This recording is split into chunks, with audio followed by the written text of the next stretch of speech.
Selamat malam para penikmat cookies kismis, kumpulan kisah-kisah misteri. Pada malam hari ini, kami akan membawakan cerita horor karya dari Restu Wiraatmaja dengan judul Ngunduh Jiwa. Selamat mendengarkan. Ibu Sri masih terkapar dalam tempat tidurnya. Dia menyadari bahwa pernikahan yang nantinya akan dilakukan oleh anaknya dengan seorang pria yang bernama Bagus tidak akan berjalan dengan mulus.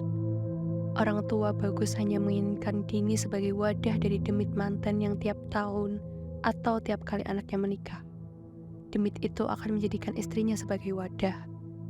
Kendala terbesar yang nantinya akan dihadapkan oleh Ibu Sri adalah pembuktian terhadap kejahatan yang telah dilakukan oleh Bunda Melati kepada keluarganya. Ia sama sekali tidak menyangka bahwa semua teror yang terjadi kepadanya merupakan satu dari banyaknya serangkaian rencana yang sudah dipersiapkan oleh keluarga dari Bunda Melati sendiri. Kini, Ibu Sri hanya bisa memegangi lukanya, sembari melihat langit-langit kamar. Ia juga tidak peduli jika nantinya akan ada teror semacamnya. Ia tampak lelah dan tidak bergairah lagi untuk menjalani kehidupan yang penuh dengan kebohongan. Hati kecilnya menangis. Dia merasa telah gagal untuk memberikan kebahagiaan kepada anaknya sendiri. Terlebih lagi, keluarganya adalah orang biasa, rakyat kecil yang sedang memberikan kebahagiaan kepada anak perempuannya.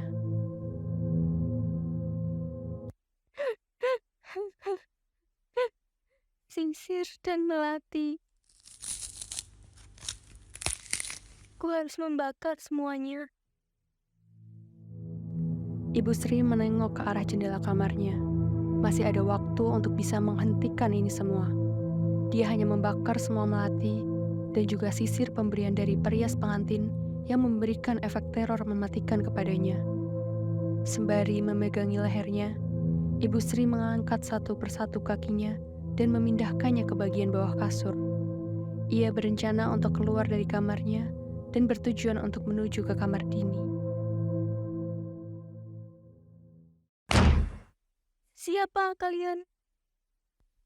Saya prias pengantin yang ditugaskan oleh Bunda Melati untuk membawa anak ibu ke tempat kami. Sudah 2 hari dia tidak pernah kembali. Kami ingin melihat wajah cantiknya dan menyesuaikan lagi dengan riasan yang kami sandingkan untuk pesta pernikahan nanti. Tidak, saya tidak menyetujui pernikahan ini. Cici dan Bu Imah hanya tersenyum. Dia mengetahui akan sesuatu yang tidak bisa diterima oleh Ibu Sri terhadap apa yang memang tidak diketahui oleh anaknya, Dini. Dini harus kami bawa. Saya tidak akan menikahkan Dini dengan laki-laki bajingan itu. Kalian akan menjadikan Dini tumbal. Pergi kalian, pergi. Ibu Sri, ingat omongan saya. Ibu akan menderita sampai ajal menjemput. Jadi, tolong jaga sikap Anda. Aku nggak takut dengan ancamanmu. Biarkan aku menderita, asalkan anakku, Dini, bahagia. Cici, ayo kita pergi dari sini. Kalian semua pengadi setan. Kalian semua sengaja menjadikan anakku sebagai korban pesugihan. Enyahlah kalian dari sini. Bajingan. Perkataan Ibu Sri membuat Bi Imah dan juga Cici tersenyum. Senyumnya seperti menandakan akan ada rencana selanjutnya untuk dapat menyingkirkan wanita tua yang menjadi penghalang bagi keinginan tuannya. Ibu Sri pun memegangi kepalanya. Ia masih merasakan rasa sakit yang begitu kuat di bagian kepala. Rasa sakit yang bersamaan juga terjadi di bagian leher. Setelah dirinya tidak bisa mengontrol diri dan memaki-maki seorang perias pengantin suruhan Bunda Melati, leher dari Ibu Sri kembali merasakan rasa sakit. Ia pun hanya bisa bersandar di pintu rumah dengan rambut yang sudah acak-acakan.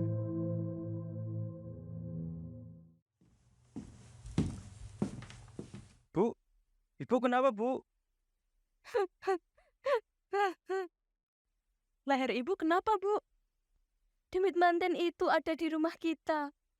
Mereka berniat menumbalkanmu dan menjadikanmu sebagai wadah. Hah? Wadah?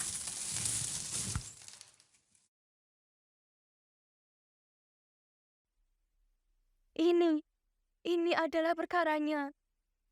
Pria pengantin itu telah menjebak kita. Dia ingin membunuh ibu dengan melati ini. Ini makananku, Bu. Jangan kau makan bunga ini. Ini harus dibakar. Sisir yang kau gunakan juga harus dibakar.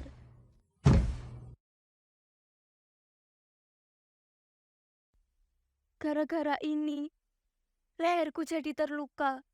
Gara-gara ini, kehidupanku juga jadi hancur.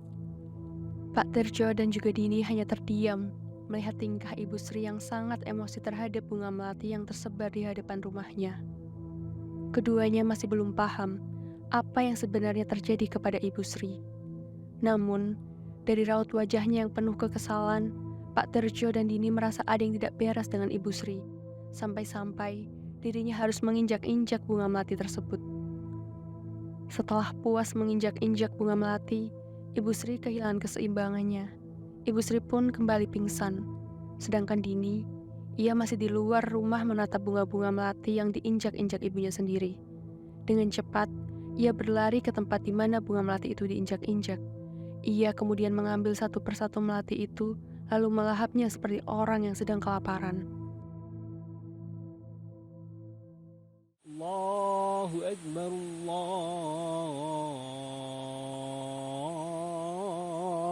Allahu Akbar. Udah berapa lama anakmu makan bunga melati ini? Sudah 2 hari, Pak Ustadz.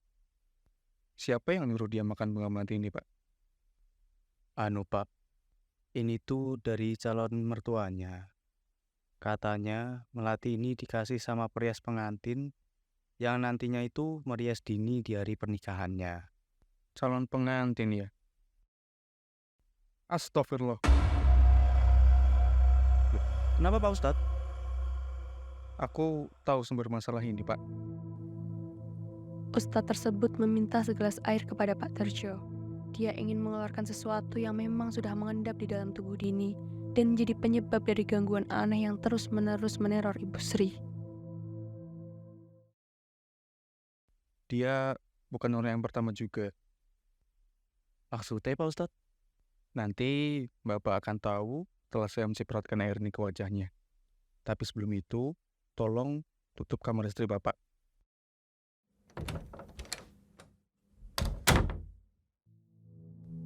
Ustadz tersebut mulai membacakan doa untuk meruqyah seseorang yang memang sedang berada di dalam gangguan. Tak berselang lama, Ustadz itu mulai mencipratkan air ke wajah Dini, dan hal yang mengerikan pun terjadi.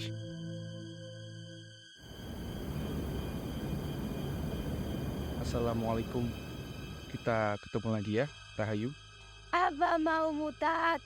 Aku hanya ingin kamu keluar dari tubuh ini dan kembali ke tuanmu.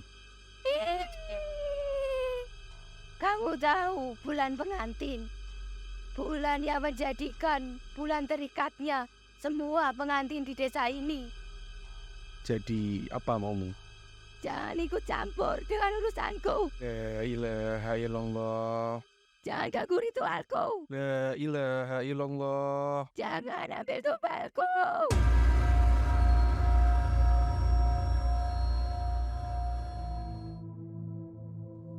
Saat Ustadz ingin melepaskan sosok yang merasuki tubuh Dini, tiba-tiba ada bayangan hitam yang keluar dari tubuh Dini, lalu masuk ke dalam kamar Ibu Sri dengan cepatnya.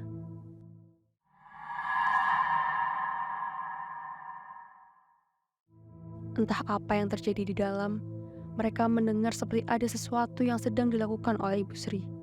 Benar saja, tak berselang lama, terdengar suara teriakan meminta tolong dari dalam kamar tersebut. Tolong! Astagfirullah. Ibu! Mereka melihat sesuatu yang kurang mengenakan untuk dipandang. Ibu Sri sedang membuka seluruh pakaiannya dan mengaruki sekujur tubuhnya dengan kuku-kuku di tangannya hingga menyebabkan tubuhnya menjadi terluka. Pak Terjo pun segera memakaikan lagi seluruh pakaian yang sudah dilepas oleh Ibu Sri untuk nantinya dapat dengan mudah si Ustadz mengeluarkan sosok yang sedang berpindah wadah ke dalam tubuh Ibu Sri. Setelah selesai, sang Ustadz pun pamit untuk pulang. Ia meminta kepada Pak Terjo untuk mengelilingi rumahnya tiap pagi, siang, dan menjelang maghrib. Jika ada bunga melati yang berserakan, segera ambil dan bakar. 4 hari sebelum pesta pernikahan di desa Tejokromo, Pak Sumardi dan juga Ibu Sumi kembali memiliki tugas terhadap pemecahan konflik lama yang telah terjadi di 2 desa yang berbeda, yaitu Desa Tejokromo dan juga Desa Wongso. Setibanya di Desa Wongso, Ibu Sumi dan Pak Sumardi langsung bertolak ke rumah Mbah Sur. Keduanya memang sudah janjian terlebih dahulu untuk mengobrol akan cerita yang belum pernah mereka ketahui. Ayo cepat masuk. Kalian harus tahu ini. Semalam ada salah seorang warga yang mengalami kerasukan. Tetapi sosok yang merasuki selalu berpindah wadah. Berpindah wadah? Maksudnya gimana, Mbah? Namanya Ibu Sri dan Dini. Aku baru tahu jika Dini adalah wanita yang nantinya akan dijodohkan oleh Bagus. Begini, beberapa hari ke depan, bulan pernikahan akan tiba. Tepat pada bulan itu, Bagus akan menikah dengan seorang gadis yang berasal dari Desa Wongso yang bernama Dini. Namun, selama beberapa hari ini, orang tuanya selalu mendapati teror yang mengerikan. Dan inilah salah satunya. Luka leher. Benar, leher Ibu Sri terluka karena dirinya menggorok lehernya sendiri dengan pisau dapur. Untungnya, dia masih bisa diselamatkan. Belum cukup sampai di situ. Malam tadi, Ibu Sri kerasukan sesuatu yang berasal dari tubuh Dini. Ternyata, sosok itu berpindah wadah dari Dini ke tubuh Ibu Sri. Lalu, apa yang terjadi, Mbah? Ibu Sri menggaruk tubuhnya sendiri dengan kedua tangannya sampai terluka. Mula-mula, dia membuka semua pakaiannya sampai tidak ada satupun kain yang menempel di tubuhnya. Lalu, dia menggaruk tubuhnya sendiri, kemaluan, dan bagian payudara hingga tergores oleh kuku-kukunya. Lalu, bagaimana? Apa yang harus kami lakukan, Mbah?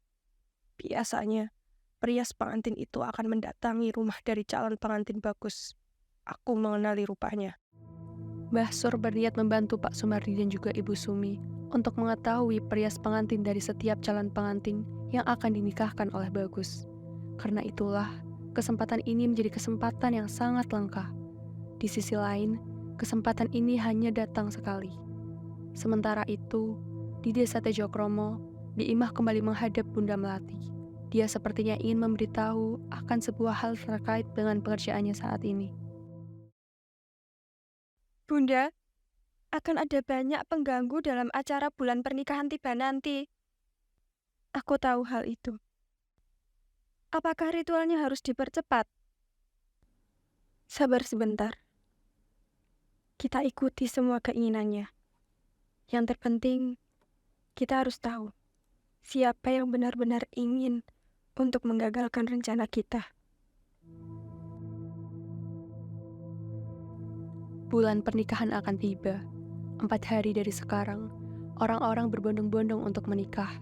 Akan tetapi, Bunda Melati dan juga Bi Imah telah menyusun rencana untuk melancarkan aksinya. Namun, dapatkah Pak Sumardi dan juga Ibu Sumi membongkar misteri ngunduh jiwa ini?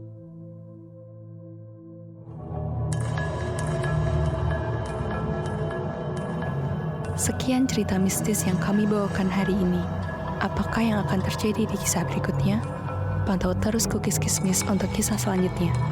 Kalian juga dapat membaca thread kisah horor ini di akun Twitter @restuwiraatmaja. Terima kasih sudah mendengarkan.